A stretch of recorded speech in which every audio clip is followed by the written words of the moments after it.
മരിക്കാനായി ചന്ദ്രഗിരി പാലത്തിൽ നിന്നും പുഴയിലേക്ക് ചാടുന്നവരുടെ എണ്ണം കൂടുന്നു. വെള്ളിയാഴ്ച വൈകിട്ടും ബൈക്കിലെത്തിയ ഒരാൾ പുഴയിലേക്ക് ചാടിയതായി ദൃക്സാക്ഷി അറിയിച്ചു. ഇയാളെ കണ്ടെത്താനുള്ള തിരച്ചിൽ തുടരുകയാണ്. This news sponsored by ഗുണമേന്മയോട് കൂടിയ ഉൽപ്പന്നങ്ങൾ മിതമായ നിരക്കിൽ Sreekrishna hardwares MG road Kasaragod. മേപ്പുകുരി സ്വദേശിയാണ് പാലത്തിൽ നിന്നും പുഴയിലേക്ക് ചാടിയതെന്നാണ് പോലീസിന് ലഭിച്ചിരിക്കുന്ന വിവരങ്ങളിൽ നിന്നും വ്യക്തമാകുന്നത്. ഇയാൾ സഞ്ചരിച്ച ബൈക്കിന്റെ താക്കോലും പേഴ്സും ചെരുപ്പും പാലത്തിന് മുകളിലുണ്ട്.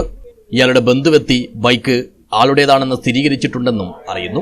വെള്ളിയാഴ്ച വൈകിട്ട് 3:30 ബൈക്കിലെത്തിയ ആൾ പാലത്തിന് മുകളിൽ നിന്നും പുഴയിലേക്ക് എടുത്തു ചാടിയതായി ദൃക്സാക്ഷി പറഞ്ഞത്. വിവരം ലഭിച്ചതിന് പിന്നാലെ തന്നെ കാസർഗോഡ് നിന്നും സ്ഥലത്തെത്തിയ പോലീസും അഗ്നിശമന സേനയും തിരച്ചിൽ ആരംഭിച്ചു. വിവരമറിഞ്ഞ് നിരവധി ആളുകളും ഇവിടേക്ക് എത്തിയതിനാൽ വാഹന ഗതാഗതത്തിനും തടസ്സം നേരിട്ടു. Assistant station officer MK Rajesh കുമാറിന്റെ നേതൃത്വത്തിലാണ് ഫയർഫോഴ്സ് തിരച്ചിൽ നടത്തുന്നത്. കഴിഞ്ഞ ഏതാനും മാസങ്ങൾക്കിടെ 4 പേരാണ് ചന്ദ്രഗിരി പാലത്തിന് മുകളിൽ നിന്നും പുഴയിലേക്ക് ചാടി മരിച്ചത്. ഇത്തരം സംഭവങ്ങൾ ആവർത്തിക്കുന്നത് തടയാൻ പാലത്തിന് കമ്പിവേലി കെട്ടണമെന്ന് പ്രദേശവാസികൾ പതിവായി ആവശ്യപ്പെടുന്നുണ്ടെങ്കിലും ഇതുവരെ അനുകൂലമായ ഒരു നടപടിയും അധികൃതരുടെ ഭാഗത്തു നിന്നും ഉണ്ടായിട്ടില്ല. News bureau, Kasaragod.